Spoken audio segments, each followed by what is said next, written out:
Will Roberts out here in Las Vegas, Nevada, and tweetthestreets.com, the international newspaper that is built with citizen reporters. So here I am in Las Vegas, Nevada, and normally in back of me you'd see the strip, you'd see the shining lights, the buildings, the people having a good time, walking up and down the Las Vegas Strip. Well, I'm here at Occupy Las Vegas. They just got their new home, well, for a month.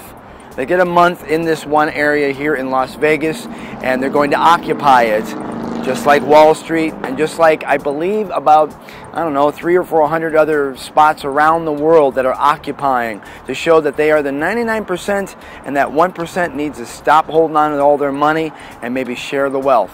Well, maybe that's not exactly what they think. It's got bailed out, we got sold out. Since Occupy Las Vegas stepped onto the Strip, they've been moving forward with the cause. Now they have a headquarters and everyone's getting involved. Signs to be made and voices to be heard, but is the message still the same?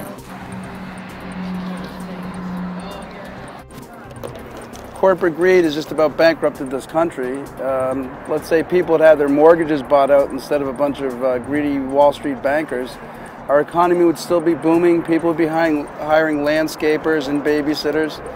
I think Obama caved into the powers that be, and unfortunately those powers see blood and they're going to push out a Republican candidate down our throat that's going to bury us even deeper.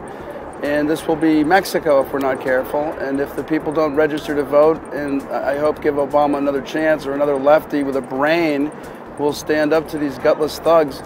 Make no mistake that some are setting up camp here in Las Vegas and others are still hitting the streets. I mean, we have wars and mercenaries basically ruling the world. It's just like Vietnam all over again, maybe even worse for this generation.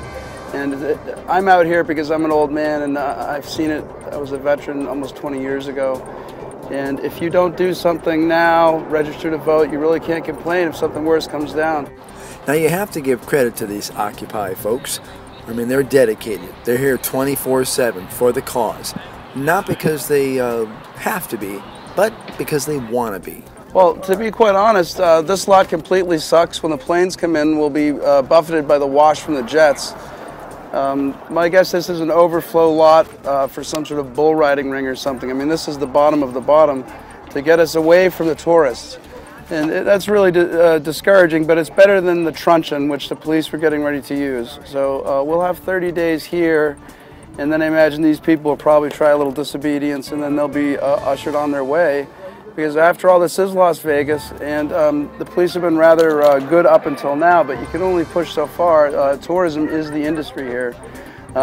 But myself, if I had the flow, I'd go on to New York City because I'm a New England boy myself, and I think if you really want to bring things down, that's the way to do it, is to get people back east to vote and tell their parents that they're not going to buy their ridiculous economic plans. You know, I mean, they're being fed a pile of garbage, and that's robbing our country.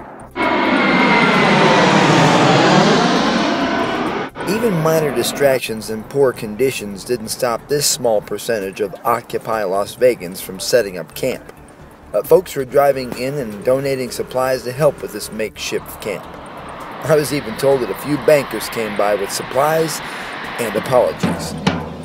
This movement may be small, but the voice is getting louder. I'm Will Roberts, and this is tweetthestreets.com.